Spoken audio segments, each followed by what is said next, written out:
জুলাই সনদ এই বিএনপি সরকার বাস্তবায়ন করবে না।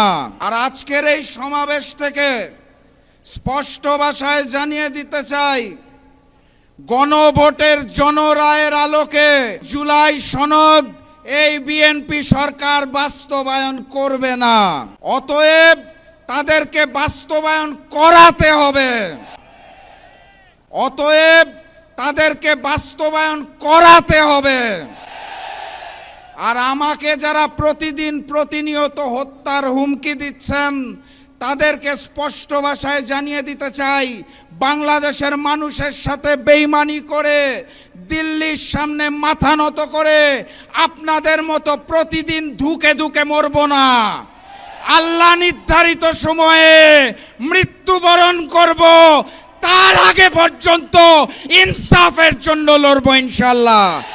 সবাই লড়াইয়ে প্রস্তুত আছেন? আগামীর লড়াইয়ের প্রস্তুতি আছে? ইনকিলাব ইনকিলাব ইনকিলাব ইনকিলাব। দেখা হবে বিজয়ে। বিজয়ের পথে যাত্রা শুরু, জীবন অথবা মৃত্যু। আসসালামু আলাইকুম।